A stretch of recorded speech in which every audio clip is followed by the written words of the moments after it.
Hello everybody, my name is Sydney, and today I'm going to be talking to you about the role of TikTok in the Sino-US conflict. Now, there's a few things that we should go over before we get into all of this information. Number one, Sino-US conflict, or just Sino-US relations, is pretty much any and all diplomatic relations between the United States and the People's Republic of China.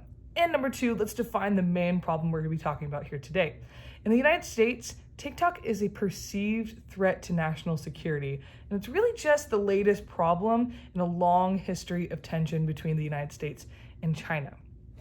Now, before we get into all of that, I know that's a lot to get into, let's just define TikTok itself, go over about what the app is and how it started.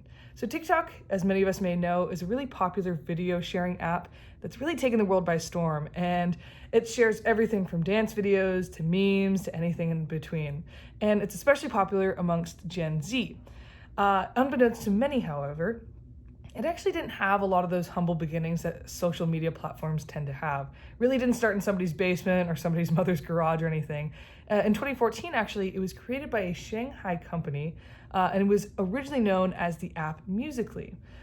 It gained moderate success in both China and the United States. But in 2016, something big happened. A Chinese tech giant called ByteDance launched a really similar service called Douyin, which gained about 100 million users within the first year in both China and Thailand.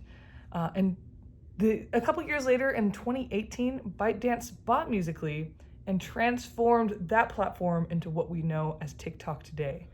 And TikTok has gained a lot of success, and it's mainly attributed to the algorithm that it has. So this algorithm is really good at honing down what people like and showing similar videos and similar content based on the content that you actually see and what you like. So how does a funny sharing app that shares everything from coffee videos and fun dance moves turn out to be this threat to national security and a threat to Chinese and American relations in general? And let's just talk about the origin of this background, the origin of the story. So is TikTok really a threat to national security? Well, on July 31st of 2020, Trump came out and threatened to ban the app. And it was actually a surprise to many, and it was because on the grounds of national security. In early August that same year, Trump signed an executive order that banned any and all interaction between US citizens and the TikTok's parent company, ByteDance, that we mentioned earlier, setting off a huge amount of controversy.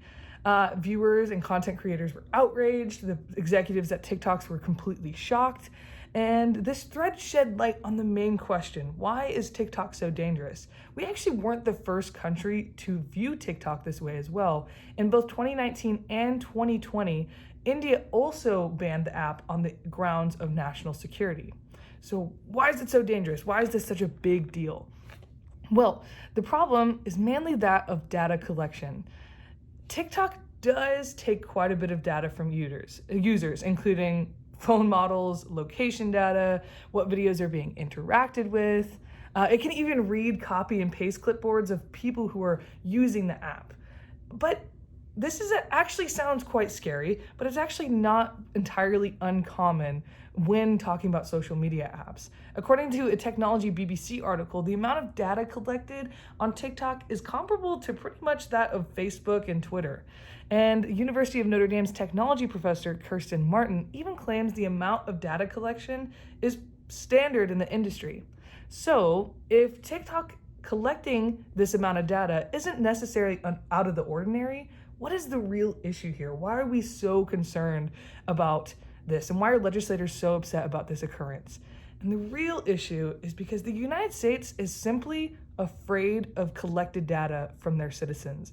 In fact, in the same year, just a few days after Trump came out with his threat, Secretary of State Mike Pompeo commented that TikTok is among apps and people that are quote unquote feeding data directly to the Chinese Communist Party. And this is the main concern, and it's mainly about, is ByteDance or TikTok, this is the parent company of TikTok, going to take this data and share it with the Chinese government? Is the Chinese government going to find a way to get this data and take it for themselves? And although the company constantly denies ever giving data to the Chinese government or ever being able to if it wasn't on reasonable grounds, it's still a major concern within legislators. So it's pretty simple to think about when we dig into it. The problem isn't solely about this funny sharing video app. TikTok is just one small piece of the puzzle. It's a spot in a long history of tensions between the United States and China. And there are a few key parties involved into this, so let's go into it. So to fully understand what role TikTok plays in the relationship between the United States and China, it's really important to have the basic knowledge of the history of the relationships between the two countries. So in a brief history, let's go over just a few main points to understand why this came about. In the past, the relationship between the China and the United States have become fairly stable, with only a few periods of open conflict, such as the Korean and Vietnam War. And as explained in Blanchard, in his book, Conflict and Cooperation in Sino-US Relations, China and the United States experienced a really big shift in power relations in 1972 when President Nixon made up his historical trip to the country. This really set the stage for improved relations. So, as things developed and as the time went on, China really became this economic powerhouse and really destined itself to become at odds with the United States. So it really has this long history leading up to it.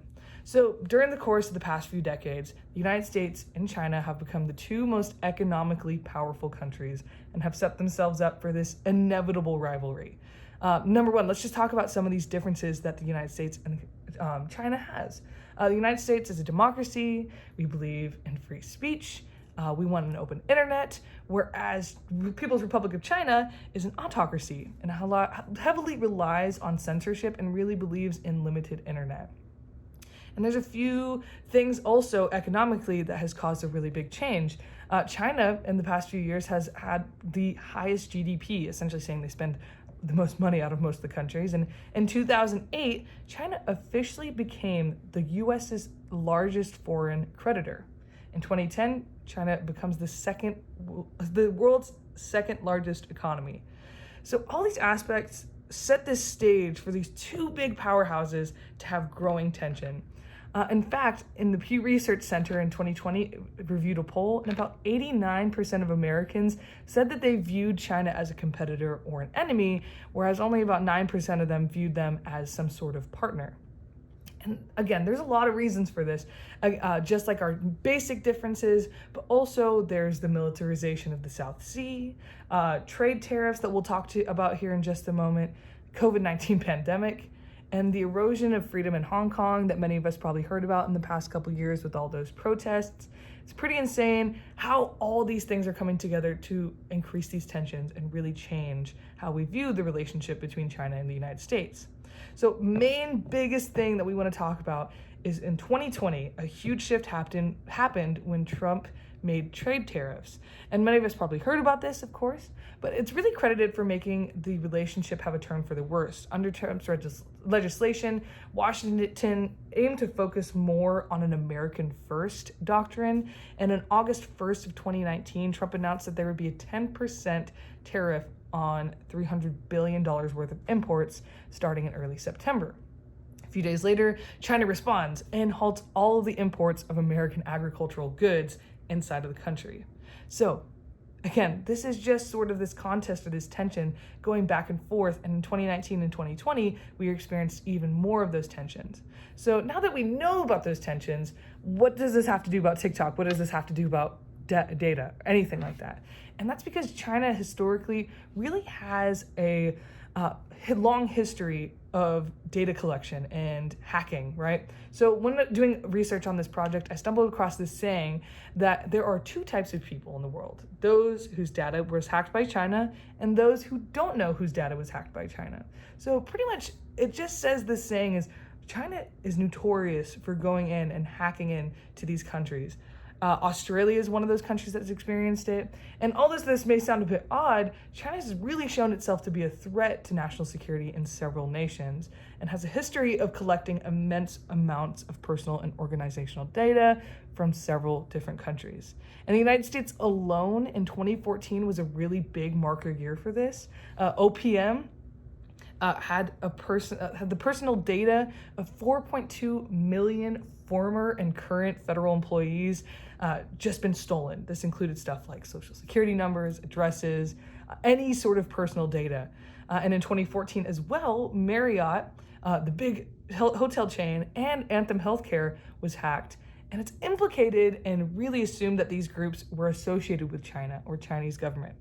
So it's really just about this threat of malicious cyber intrusions, and the potential of these hackings are just used for some sort of economic espionage. How can we raise our economy through these sort of things?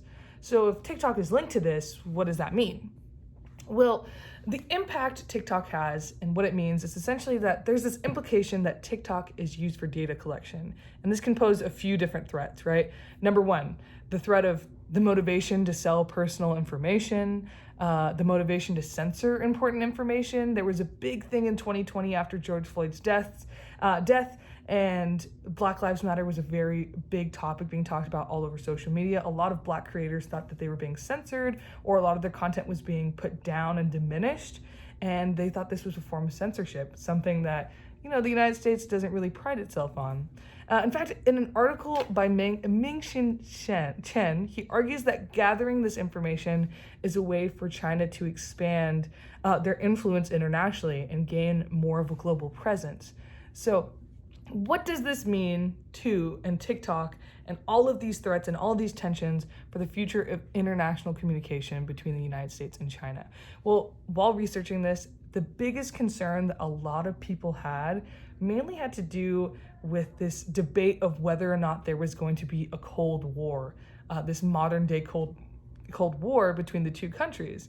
And it sounds kind of ridiculous at first, but it really is a possibility when you think about it. In fact, June of this year, TikTok announced that they could even collect biometric identifiers and information as defined under US law, such as like face scans and thumbprints and fingerprints and voice prints. And they have the ability to share this data to their parent company and the parent company's, so ByteDance, the parent company's country, if it relates to national security or national defense or any sort of threat to public security or public health. And these are all things that are potential, right? In the Cold War scenario, or that Cold War argument, a lot of people have noticed this technological divide between the two countries. They're using different internets, they're making different technologies, and it's really just going to separate the countries even more, and something is eventually thought or going to break. And there's a lot of things that people are speculating when it comes to the future of this problem. So in conclusion, again, TikTok is a problem in this very vast amount of tension between the two countries. It's a little tiny puzzle piece in this giant puzzle of international communication and relations. It's actually given a lot of people on a personal level the ability to communicate internationally and interculturally, but it plays a much bigger role in the international relationships between China and US in general. So next time you endlessly scroll through the app, much like I do, I implore you to think about how your handheld device plays a much bigger role in the relationships of the world than you actually realize. Thank you so much. I hope you have a wonderful day, and I look forward to seeing all of your projects.